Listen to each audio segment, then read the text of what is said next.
Happy Thursday morning. Happy Thursday morning and welcome back to Cafecito con Colon. And we are thrilled you are going to join us today for a great opportunity to learn about an important and impactful organization in New Mexico that's got a long and distinguished history with a great leader. We're going to be glad to have Corey on with us this morning, and we'll get that started at about 9:15. And until then, I'm going to cover some of the current goings on in New Mexico and nationally. Good morning, Dr. Lang. Thank you for joining me again this morning. Great to see you.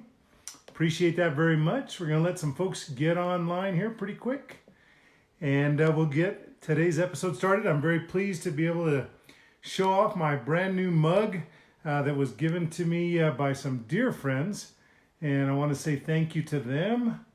And we'll wait till they get on actually this morning. Good morning, Esteban. Good morning, Dr. Roybal. Lynn Marie, glad you're here. There's Jonathan Muñiz. That's who I was talking about. He and Kristen got me this wonderful Cafecito con Colon at 9 a.m. every day here. Hashtag Lift Up New Mexico, hashtag Extrovert Therapy. And then on the back, he put a very special thing here where he highlighted my quote that he said, that he put on there, and that's the thing I always say, your success in life is always going to be directly proportional to the success you help others achieve. So thank you to all those who have allowed me to do my best to pour into you so that you can become the best version of yourself that you were created to be, to reach your maximum potential, and therefore allowing me to enjoy success in my own life and enrichment. So thank you very much this year. Many thanks and blessings from the Muñiz family, the Muñiz familia. Familia Muñiz, muchísimas gracias. Gracias por este. Y tenga buen día, amigos. Matthew Monty, welcome. Good morning. Rosella Aaron Chisholm, my partner in impact, making a difference in the lives of thousands of New Mexico families by being a part of Team Chisholm and Brian's Angels, as we've delivered now thousands of care packages around New Mexico, and just making a difference every day and delivering not just boxes of food, but boxes filled with love and hope while we continue to restore people's faith in humanity. And it's a beautiful time to do that as we all recenter, repurpose, refocus, and be intentional about the lives we lead and the time that we spend. How we spend that time will dictate the legacy we leave to our children, the legacy we leave to our community. And I think now is a fantastic time to make sure that New Mexico falls forward and that in fact we are intentional about our investments in one another and our investments in our families. So it's great to be with you this morning. Good morning, Lynn. Thank you for joining us. Christina Chavarria. Gloria, thank you for joining us this morning. Alexander, thank you. Honorable Dennis Tim Salazar. We're glad you're here again this morning. Appreciate you being on with me. And it's so great to be with you, Deborah. Thank you very, very much. So we've got an awesome opportunity for you to learn about an organization you may or may not have heard about today, or before today, I should say. That's Crossroads for Women. And we're going to have Corey on with us here in about 12 minutes. But I want to start out by providing just a little bit of information. In the interesting news category, the president has decided to establish a White House task force on the coronavirus. We know that optimistically we're flattening the curve, and we do know that based on the governor's press conference yesterday, thanks to the physical distancing and people really making those sacrifices by following the governor's orders and closing down non-essential services and businesses, that we have flattened the curve in New Mexico by all accounts. We still have a substantial issue going on in the northwest corner. Our Native American community continues to be plagued deeply and painfully by the COVID-19 epidemic, but New Mexico has been able to meet the need. It looks like projections say we will continue to do that if we continue to practice good best practices as we have been. And that's great news. And we want to thank New Mexicans for really putting our state before themselves and the community interest and that social contract that we talk about, honoring that social contract so well. So, and Stephanie, good morning. I'm glad you're here this morning. If you could try and post a link to the governor's press briefing yesterday. I thought that was very important, very impactful. They rolled out a great new app that, again, I think you have to meet people where they are in order for them to engage with you. And the state of New Mexico has put out a new app called New Mexico Connect. We'll talk a little bit about that today. But that got rolled out yesterday during the press conference, so that was kind of cool.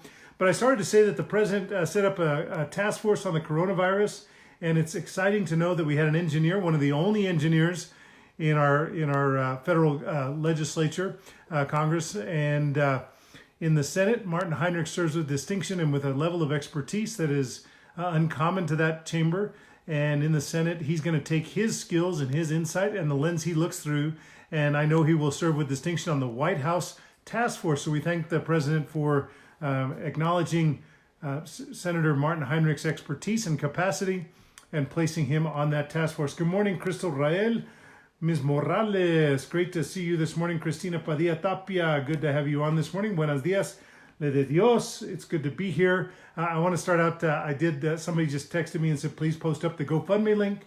Yes, thank you to Aaron Chisholm and Chisholm Trail RV for standing with me and funding the front end of this operation so generously. We continue to serve and not worry about where the money's coming from. Thank you, Aaron, for leading with your heart and actually leading with your checkbook to help us make this happen. We want to say thanks to the organizations and individuals who stepped up and made contributions as we continue to replenish the well and continue to serve and deliver those care packages. Now, keep in mind, in those care packages, I don't want to spend too much time, but I will say that we're going to go out to Santa Rosa and we're going to go all the way out to Raton, thanks to Matt Avila and Charles Lopez. I think they're going to make a run up there for us. So if you've got families in those particular communities in Colfax County, over in Santa Rosa, Guadalupe, make sure you text me 270-2154, 270-2154, so we can get them on our list to deliver a care package of food essentials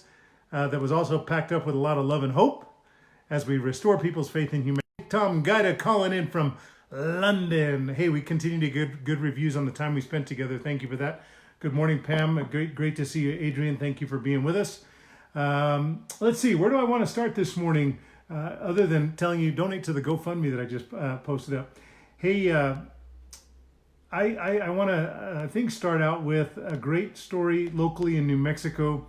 Really heartwarming about a friend of mine who his grandmother turned 90, Heath Houseman. We talked yesterday about Media Matters Citizen, or Media, oh my goodness, not Media Matters, that's another website.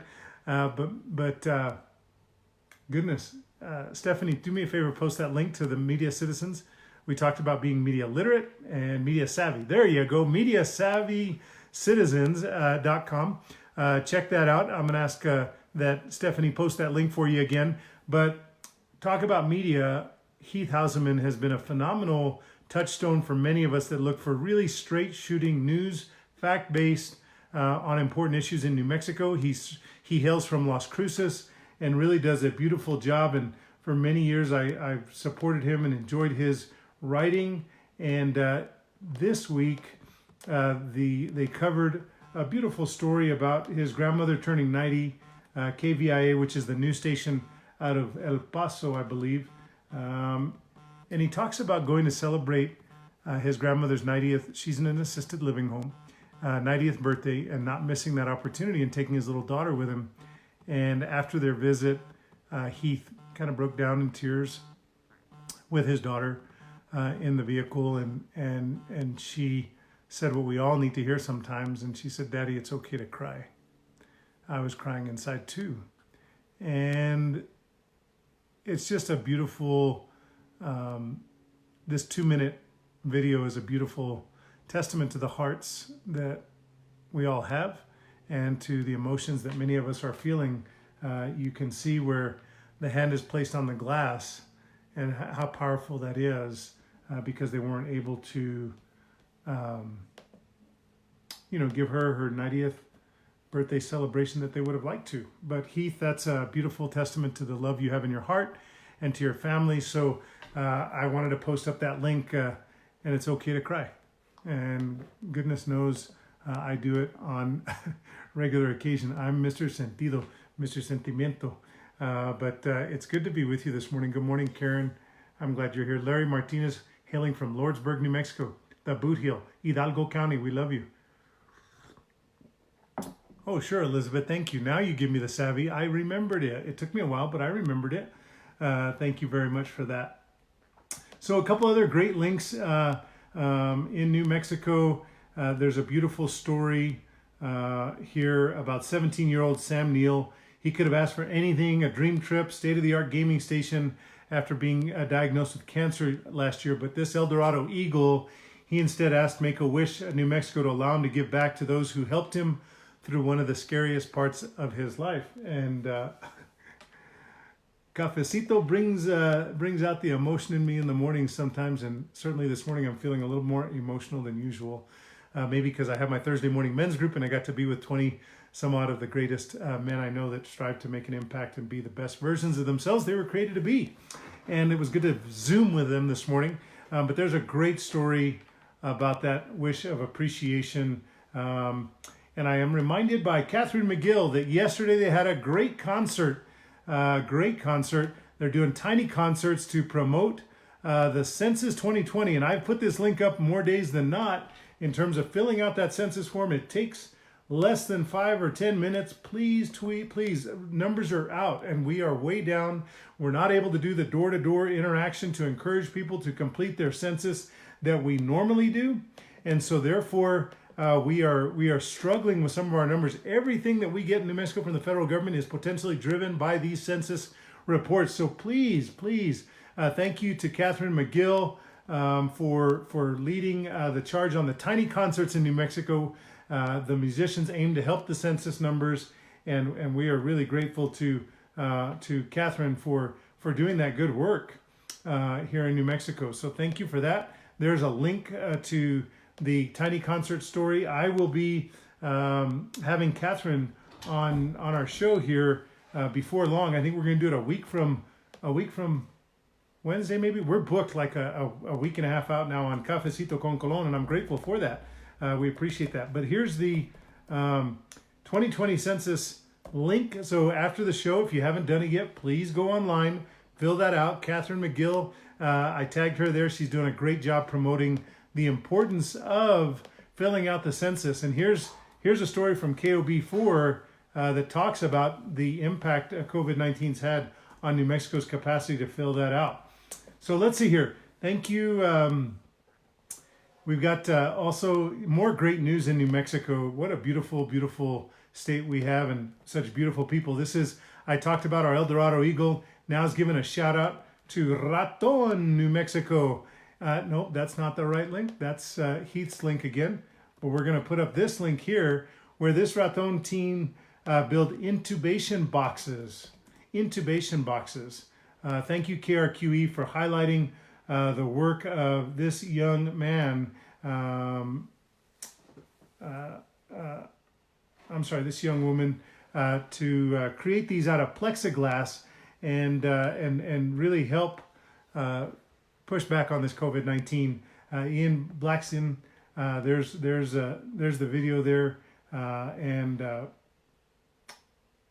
we are just really pleased that New Mexicans continue to stand up and make it happen. So we thank him for doing that. His mom's an ER nurse, so again, it's a good opportunity to thank our first responders, our medical care professionals, our grocers, our drivers, our truck drivers, those women and men continue to get the groceries to our grocers, and just really are grateful for that. So thank you, sir, for being an innovative teen. I always say that teenagers aren't the leaders of tomorrow. They're already leading today. We just need to pay attention and give them the thought they deserve and the attention they deserve. So there's some great local New Mexico links to consider and to check out after. I will say that on the national front, I know that everybody has talked about the vaccine timeline.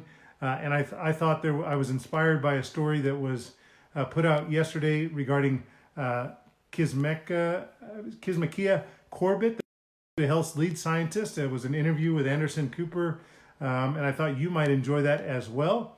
And then, let me just also put up this story for the PPPs, the Payroll Protection Program.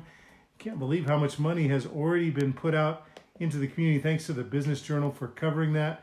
But 5,300 PPP loans have already been approved for businesses in the state. according to the SBA, and that is $1.1 billion in PPP loans. So if you haven't taken care of that, make sure you do that. I've posted resources many times about that effort and about that resource to our businesses to help keep them tuned in.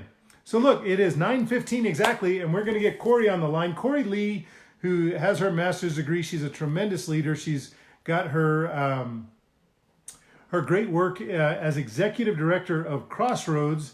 And for those of you that don't know what Crossroads is, you are going to learn today. But Corey was actually born in New Mexico, then she left. She grew up in Alabama, and she came back to New Mexico about 23 years ago, if my calculation's correct. And she's got over 9 years experience in working with women's issues and being an advocate for those resources and for those individuals who need those services. Now, let me just make sure that I have the best and proper number for Lynn, because I've gotten, again, I keep getting all these phone calls on this secondary line that I have. And I want to make sure that I'm dialing up the right number for Lynn, or for Corey, and it looks like I am. So we're going to get her on the line right now. Make sure you give me a thumbs up or thumbs down or hearts if you can hear Corey okay. We are so pleased to have her with us this morning. And like I started to say, she grew up in Alabama, but returned to the Southwest 23 years ago. She's dealt with issues including substance abuse, poverty, domestic violence, and we talked earlier this week about the coalition against domestic violence here in New Mexico, and we put up all that information. And this is a great segment today, specifically focusing on the work that Corey does after holding 2 bachelor's degrees from UNM and a master's from no other than Columbia University. We're so thrilled she's with us, our director for Crossroads for Women. Welcome, Corey Lee, Executive Director. Good morning, Corey. Can you hear me okay? Yes, I can hear you. That was a great introduction. Well, you deserve it. You deserve it. You deserve it. We're so thrilled and grateful that you came back to New Mexico more than 2 decades ago to do this important work. You've been in this space for almost a full decade. Tell us a little bit about your background, your journey, and how you got to be exactly where you are today, making a difference and impact in our beautiful land of enchantment. Oh, sure. Like you said, I returned to New Mexico after growing up in the Deep South, and over the past 23 years, just has solidified my love of everything New Mexico. I did leave for a couple of years to attend grad school at Columbia University in New York, and while I was there, I focused on women's narratives. My goal really was to find out how we as women empower ourselves through our narratives. How do we tell the stories of our trauma? How do we tell the stories of perseverance? And that led me years later to the steps of Crossroads. I started as a case manager, and the women really were my trainers. They taught me everything I needed to know about what resilience looks like and what empowerment looks like, and how women in New Mexico persevere and how they overcome. And so I've just fallen in love over the past 9 years, and Crossroads has been my home. It's welcomed me, so I don't plan to go anywhere because I just love it so much, and I get to see miracles every day. So that's pretty much been my journey and how I got to Crossroads. I love that. Tell us about the mission and the core competency that that Crossroads for Women really embraces every day. And thank you for telling, kind of starting out with really reflecting upon how do we embrace our story. And I always talk about that and say the lens we look through matters. The lens we look through gives us the capacity to have empathy and capacity to embrace our community because the lens we look through gives us that context of understanding what it's like to grow up in poverty in New Mexico, to grow up in traumatic situations, and what that trauma, how we deal with that, with the perseverance, the tenacity, the grit, all these things that is it Duckwell or Duckworth, Amy, I think, speaks about, and grit and tenacity, and you really help particularly women embrace those stories and convert that for empowerment. Isn't that right? But tell me a little bit more about the core focus of Crossroads for Women. Absolutely. I just want to add, I think you're absolutely right. I may be a little biased, but New Mexico to me has a diverse landscape. And I feel like we have a narrative that is so special and so unique. And my hope is that everybody hears our stories and are impacted by it. But as for Crossroads started a little over 20 years ago.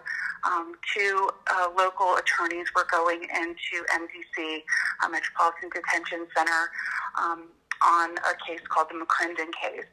And over a period of time, they noticed that the same women were cycling through the jail. And they started asking, what was happening for them when they were released. And the honest truth is the women were telling them, there are no resources out there. There's not a lot of help. And granted, this was over 20 years ago. We've since seen a lot of resources since then. But over 20 years ago, that wasn't the case. And so that's how Crossroads for Women came to be. Our founders, Lisa Simpson and Susan Tamita, created Crossroads. It was originally called the Human Rights Advocacy League. And then the women were like, we love advocacy. We really want to stand in our truth. We want to go out into the world and make change, but we also want those resources.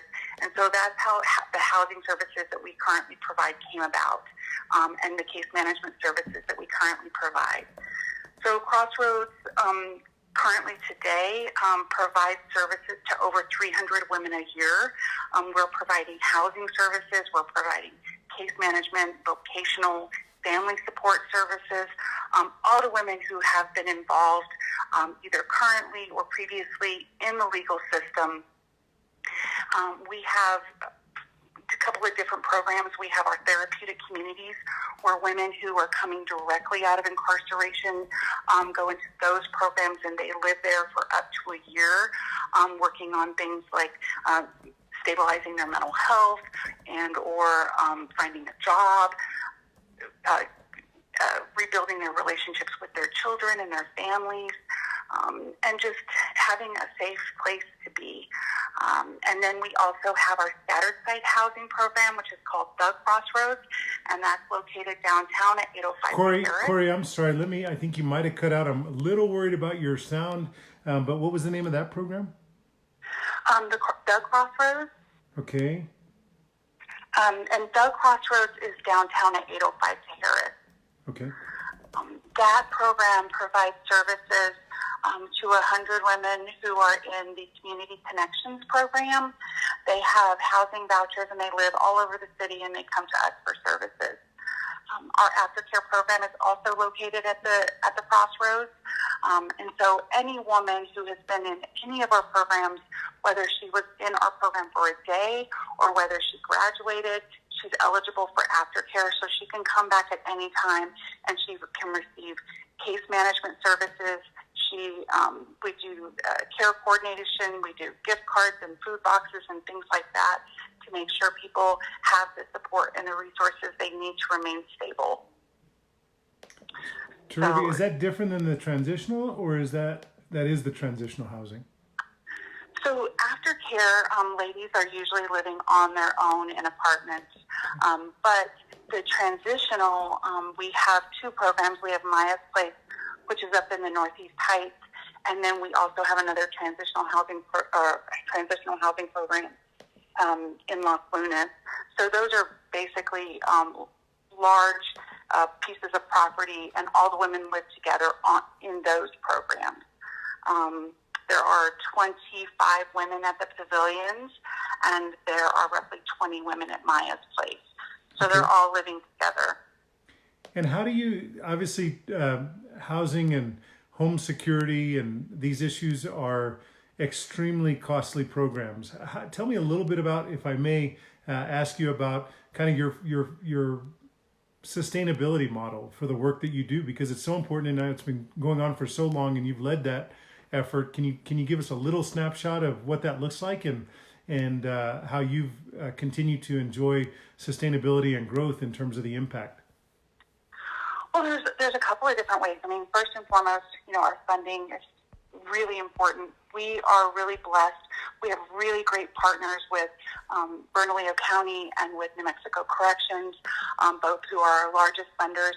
And then there are a number of community organizations who have partnered with us and believe in our model and have really just kind of joined our mission to provide services so that women are able to maintain their mental health and their recovery and be independent.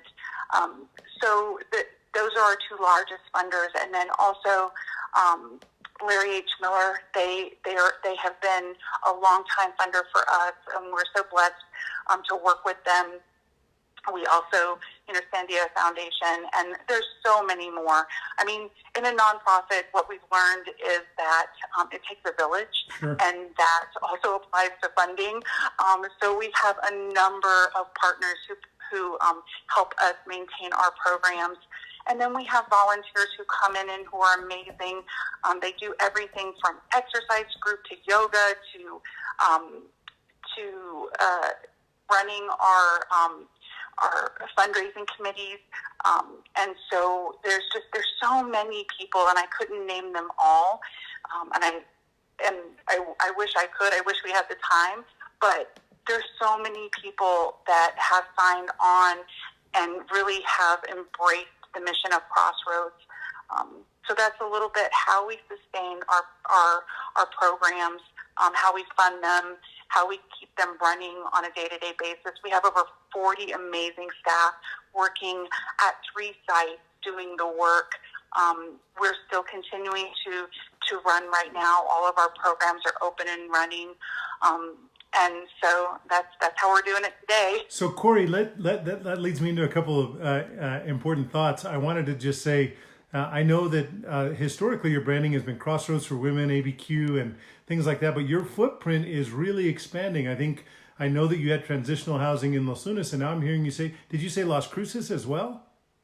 No, Las Lunas. Los Lunas. Okay, I hope our viewers are having better time hearing this morning. My ears might be a little clogged this morning, but so your footprint continues to expand, and your impact obviously expands along with that. But tell us, are there ways that we can get involved? I know that you had like the Butterfly Club, and if I remember correctly, that was maybe, or I got an invitation to an event, and I vaguely remember that. I've been a tiny donor to Crossroads over the years, off and on, and I remember something about a Butterfly Club or things like that. Can you speak a little bit about that, how we might get involved? Sure, the Butterfly Circle, and thank you so much for remembering. Circle. So the Butterfly Circle is our group of monthly donors who basically sign up to donate monthly to our program. And those funds are so important, especially right now, because it allows us to buy those things that our greatest needs, really. Our list of greatest needs, that's what those funds go for. So, for instance, food boxes and hygiene and cleaning supplies and gift cards and pet food, kitty litter. We have lots of little furry ones who need support right now, too. And, of course, diapers. And so the monthly donors, the Butterfly Circle, is huge for us. We've been very blessed, like I said, to have a lot of partners. And especially right now, the Butterfly Circle is really supporting our work. Terrific. And hopefully, Stephanie, if you don't mind, can you go on their website and try and identify maybe links for folks to think about in engaging with Crossroads for Women and supporting that Butterfly Circle, unlike the secondary name I gave it, which is the Butterfly Club. Sorry about that, Corey. No, that'll work too. So let's all think about how we can help with that. And you bring up the furry friends, and I really, part of the most enriching aspect of my life is my mentorship of young professionals and peers, and I get to pour into all these young people. And I remember not that long ago, I was with a mentee, and he was on the razor's edge in terms financially, and I said, "Is there anything I can do?" And literally this young person's ask was, "Well, I really it would be super helpful if I could get some cat food and litter because I don't have any." And he could have asked for it. All have investments in our companion pets and in our the things that give us great comfort. And so for me, it was great to be able to get that for him. But I just, I don't know. I don't know why that hit me just now, except that it seemed a little random that you brought it up, the furry friends. And I thought I would validate that, because we all need, our priorities for mental health all include different aspects. And a lot of us take so much comfort in those pets we have. Now, I have a Shih Tzu here that I like to think that I'm not very close to, but after, this dog is over 100 years old in dog years, and he's my son's dog. And yeah, I always say dead dog walking, because Aleli feeds him medicine every single day in peanut butter. And I just think that dog has cost me about $1,200 a year in medicine. And that's more than I spend on myself for preventative and for medical care.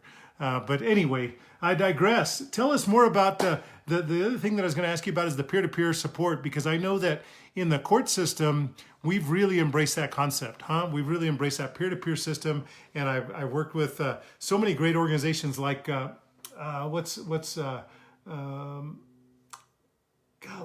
as you talk about your peer-to-peer, I want to talk about one other that is a youth peer-to-peer system, not CASA, but maybe PLC. Can you remember which one I'm thinking of? I know Patricia El Chavez is out there with me this morning, and I want to say thank you for joining me every morning. You inspire me. Thank you, Michelle, for being with us. One of our great city leaders, Michelle Romero, who leads the team at Solid Waste and has served in public service in Bernalillo County for a long time. She worked with our city, our first responders, and that's how I first got to know her. And now she's leading another important division. Thanks, Anita Apodaca Swetlin, for joining me this morning. Give my honorary auditor, Alex, a big hug for me this morning. We appreciate that. Good morning, Terry. Glad you're here. So tell us about that peer-to-peer work that you do at Crossroads. Well, the peer support work that we do here at Crossroads kind of goes hand in hand with the fur babies. So I want to tie those two together, because Thank you. It's, one of the things that not a lot of people know is 100% of the women that we serve here at Crossroads have a mental health diagnosis, and they have a substance abuse diagnosis. And what we know about maintaining recovery is that community and support is so important, and especially right now where, there aren't a lot of AA in-person, face-to-face AA meetings. We've actually had to move all of our programming online so that women can still get that support.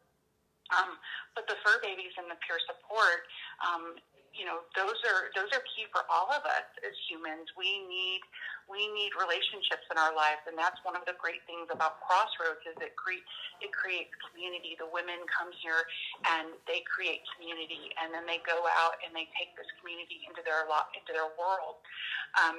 And so the peer-on-peer support program, which is really our aftercare program, is run by our alumni.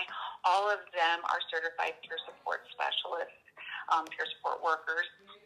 And then we also have peer support workers at our other sites, all providing just support services, being an ear, supporting somebody, just taking them to the store to pick up something, or just going for a walk with them when, the world is constantly changing and it feels like there's no structure or there's no rhyme or reason to anything right now. And so peer supports are so important, just in terms of building a relationship and feeling stable.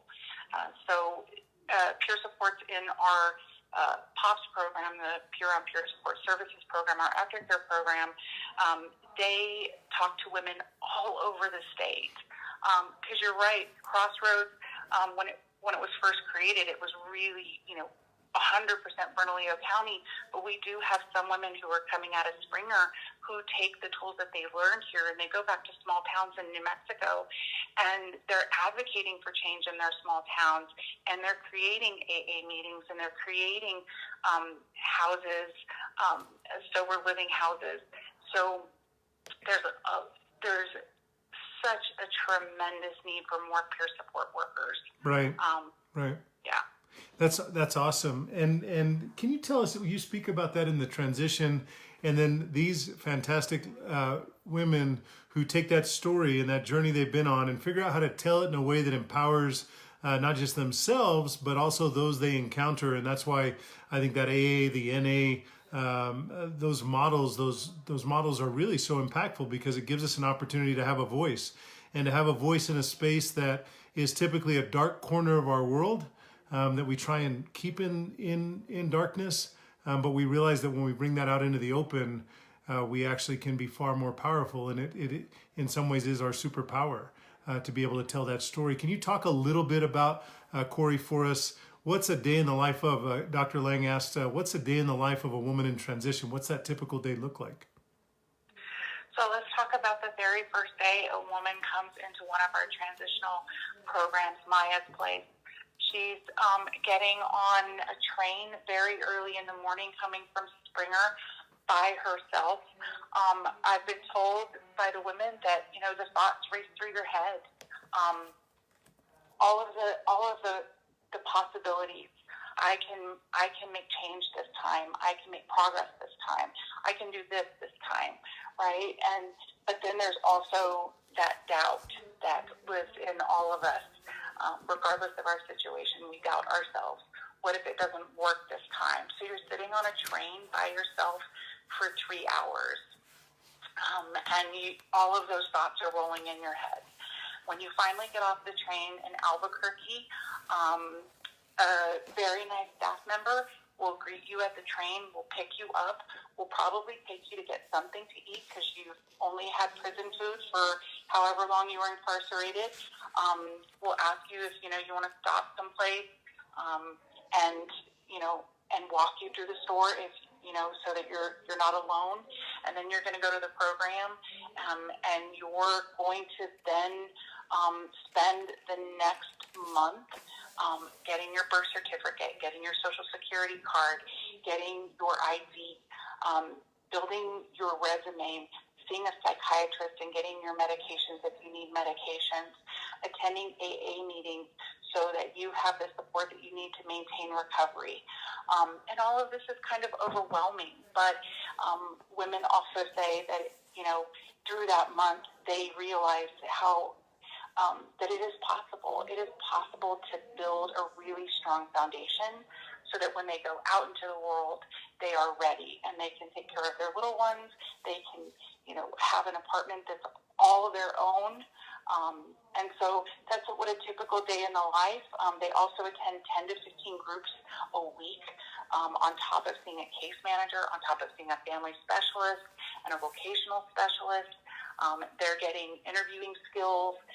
They're doing a lot. Sometimes I tell the women, I'm like, I couldn't even do the program because they're doing so much. They're having to cram a life skills book in the space of a year, and that can be hard. Right. That's a great look, because it also embraces the story of New Mexico, right? And that is that people who are in rural New Mexico have so much space between them and these services that are necessary and required. And what does that space really mean in terms of our own personal introspection and our own taking a foot forward, right? We talk about falling forward on Cafecito con Colon all the time. And you talk about that ride from Springer for 3 hours.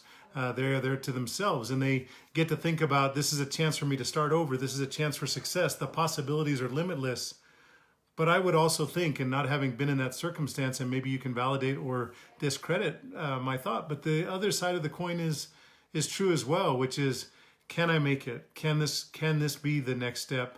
Am I going to fall back into the trappings of my last chapter as opposed to writing a new chapter? And that insecurity I know that I have often, and the idea of the imposter syndrome that I face all the time, a lot of that has to come into that space in that 3-hour trip from rural New Mexico to urban New Mexico, and that reintegration. Would you agree with that?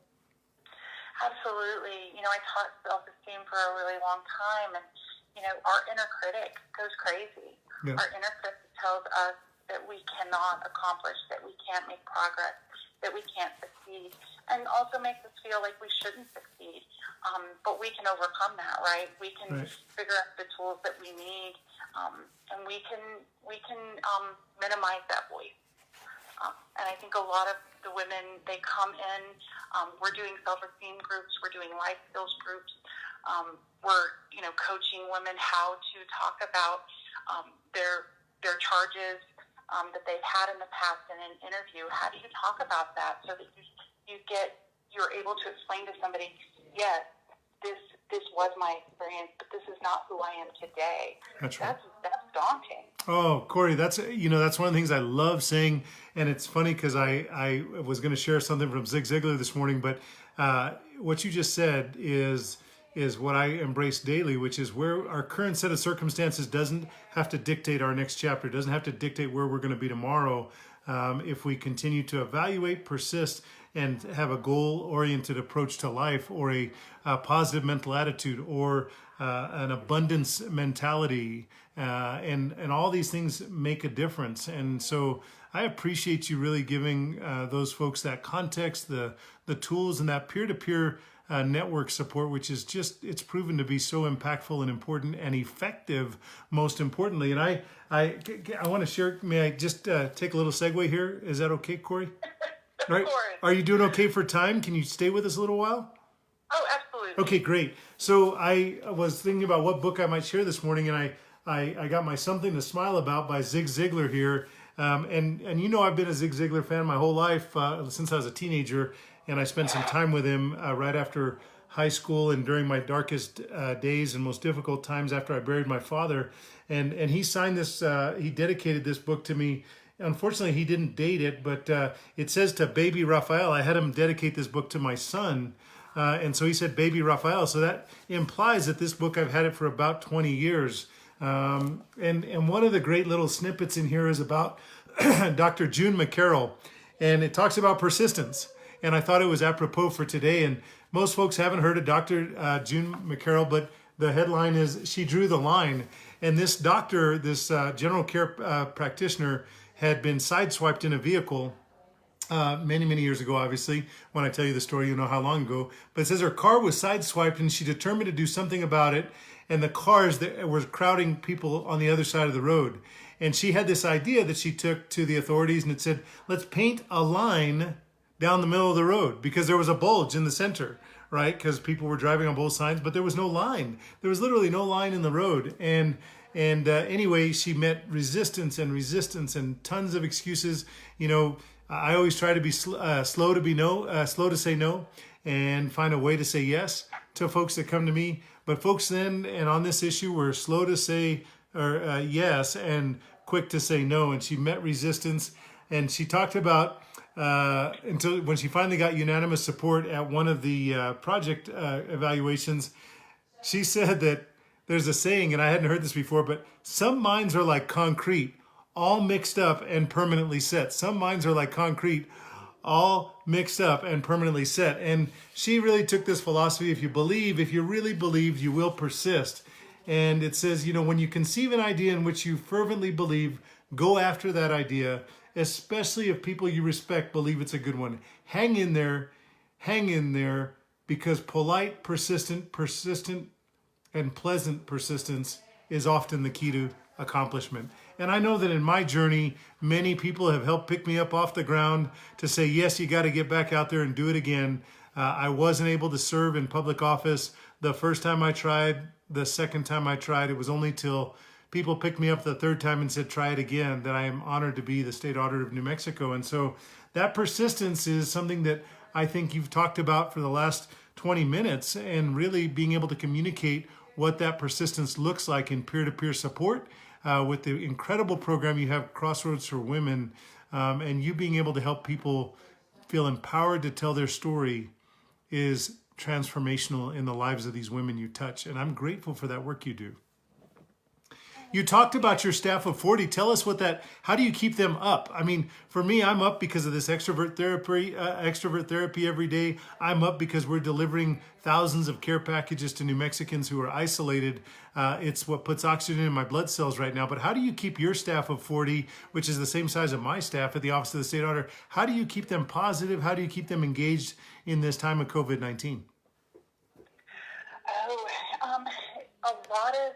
validation. We work with a lot of people, and there's a lot of angst right now. So really validating that, it's okay to be scared. It's okay to be frustrated. It's okay to not know what's going to happen tomorrow and be upset about that. And really focusing on the positive and focusing on people's strengths. Just to add, I was thinking about, there's the resiliency of the women that we serve, but then there's also the resiliency of our staff.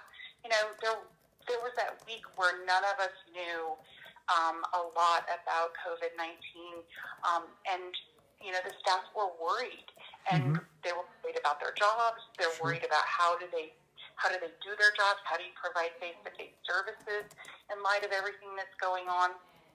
And many of our staff, I have to say that they're like me. I'm not necessarily tech savvy. I'm not one of those people that know a lot about apps. I don't know a lot about online stuff. But what I can tell you is that when this happened, and I was like, okay, we're going to have to figure out how to move everything online. And how do we do that? I want to tell you that there was a staff member who within a day built a website so that she could show the women online how to build a resume. How's that for resiliency and agility and adjusting to the circumstances? That's awesome. Right? So that's what we focus on, and we just focus on listening to people and really reinforcing that, let's be super compassionate with ourselves. And let's recognize this is a collective trauma. And wait. That is so powerful. So powerful. Let's just take a moment to embrace that, because that is really, really true. And one of the links I'm going to post today is about the diaries of World War II that have been found, and they're working on transcribing them. But collective trauma, and I'm no expert, right? I got a finance background. I got a finance degree from New Mexico State, a law degree from UNM. And so I'm not an expert, and you are. But I just, that concept of collective trauma is so powerful, because I think, and I am so emotional this morning, I can't believe it. My synapses are popping. But I would just say that the collective trauma seems so negative, but I want to flip that paradigm and just say that this collective trauma, I think, lessens the space between us. It increases our capacity for empathy for one another. I'm going to report today that 22 million people in America have applied for unemployment. 22 million people. I mean, we've had job growth in this country for years and years. The last administration, this administration has, it's record break since we've been tracking employment. And now 22 million people are unemployed. And that's just the ones that have filed and have reported and are properly in the system. Let's not even start to think about the tens of millions of folks who are invisible in that system. Now, if that collective trauma doesn't bring us together as a country, I'm not sure what will. And I just think that there's a really strong upside for this and how we're going to fall forward with that empathy. So I try not to interrupt my gracious guests, but that collective trauma that you just mentioned, I just think that's a powerful concept, and we can all think about that a lot today and in the days ahead. Absolutely. One of the things that I've experienced, in the social profit world, we're going so fast. We're doing our best to make sure that we are able to provide services. But when this happened, Connie from Barrett House immediately messaged me, and I've seen her at events, and but she just thought that was really powerful. And then I was like, you know what? That is what we need to be doing right now. That's right. We need to be reaching out instead of basically closing ourselves off to protect us not only from COVID, but we can still reach out and we can give somebody compassion, and we can just check in. So I did that and checked in with people that I knew, and cheering the people that maybe other days of the week, we're vying for the same resources, but cheering everybody on. Yesterday, I saw this great Facebook post that Catholic Charities and Hope Works were partnering and getting somebody housed, and I thought, how amazing is that? because right now it's very difficult to get people housed because you can't go and look at the apartments, and people aren't showing apartments. And so, that's a big resource that we really need right now are our apartments. But I saw that Facebook post, and I thought, how beautiful is that? How beautiful is that they're partnering and that they're coming together. And there was this man, and he's, taking a picture, and he's so excited. He's going into his very own space. And I think that's what we have to do to remain positive and hopeful, is focusing on that and partnering and just checking in with each other and offering each other lots of compassion.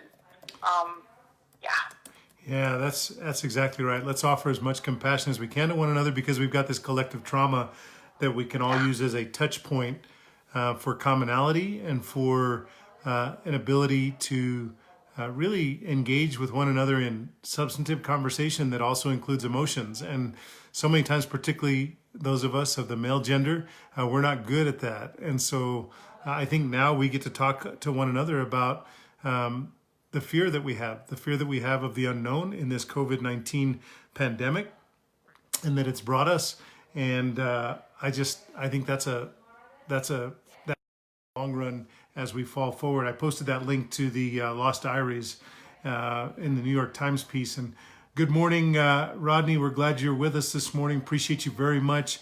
It's a thrill to have so many great folks online here. Rodney says we have an opportunity to pause and think of how we come together not for financial gain, but to support the next hope for all peoples on the planet. And speaking of hope for all peoples on the planet, we've got somebody who is returning to the planet. We have on One NPR this morning, I listened to a quick podcast about the astronaut who is returning this morning, and hopefully, let's see here, I'm going to be able to post it. She's been in space, or Mir's been in space for 7 months.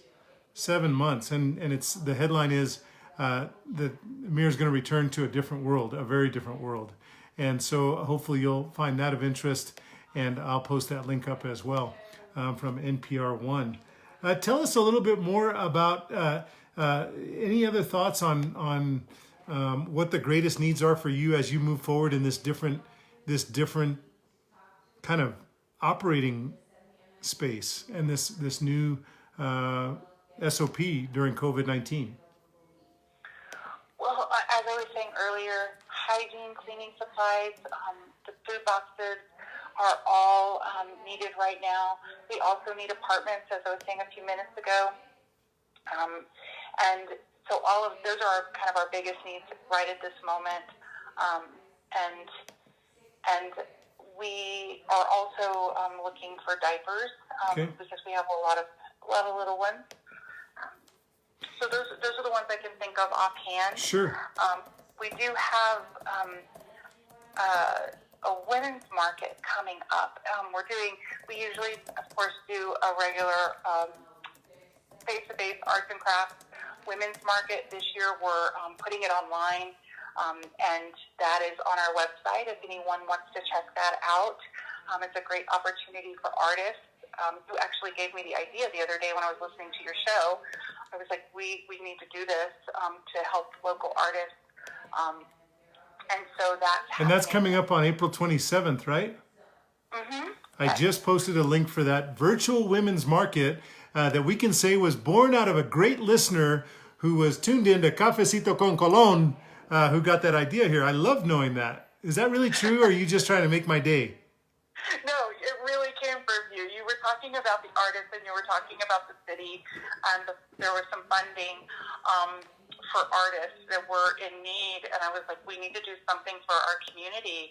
Love that. We also have our clinical director, Miss Kelly Gilbreth, who's a licensed LPCC, and she's doing Mindful Mornings with Kelly on our Facebook page, which is just wonderful. If you want to learn about collective trauma, you want to learn some basic tools to just kind of deal with the chaos of this world right now, and find a place where someone understands the chaos.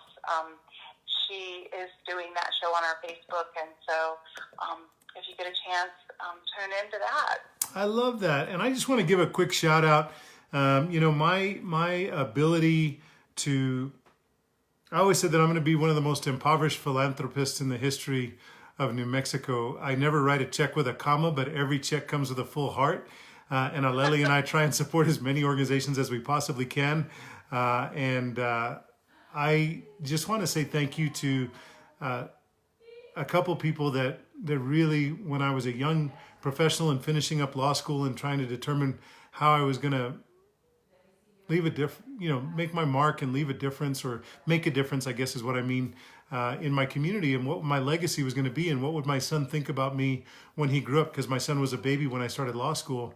And I really thought about the social profit community, and that's when I really, let me just give a shout out to my trifecta in philanthropy, because there were three women who indelibly put their mark on my soul.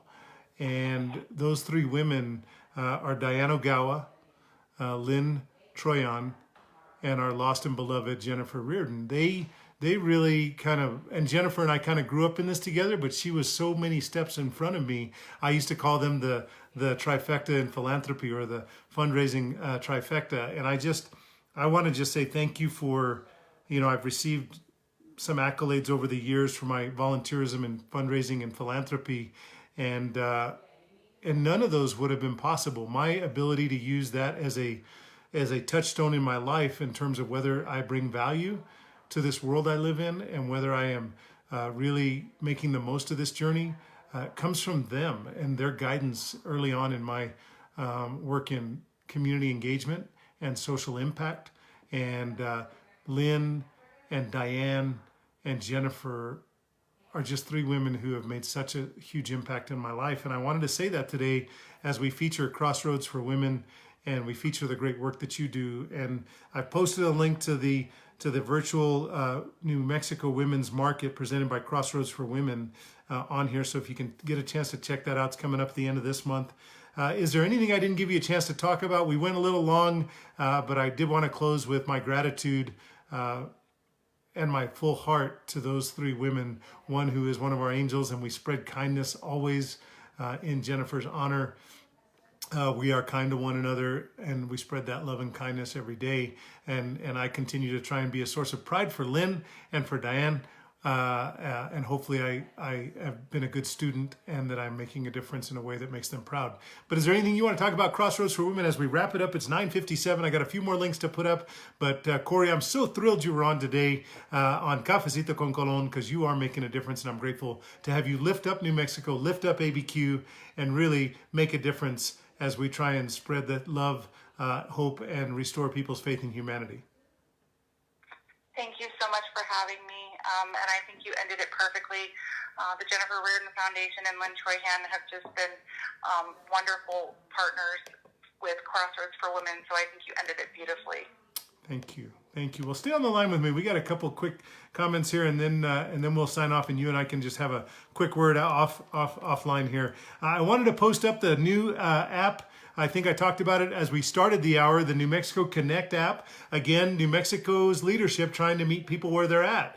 This New Mexico Connect app has everything that we've talked about. I talk about newmexico.gov being the landing space for folks to get all that is COVID-19 related, whether it's with employment benefits or PPP or the latest stats on COVID-19, its impact in New Mexico. But this app is just kind of the next way for us to engage with folks where they're at. So this app is very, very powerful, and I hope you'll check it out. It has all those social well-being, the mental health and awareness, the domestic violence resource center, and it's county by county. It's really cool. If you take some time to download that app, it doesn't use a lot of space on your phone, but please take a moment to check out the New Mexico Connect app.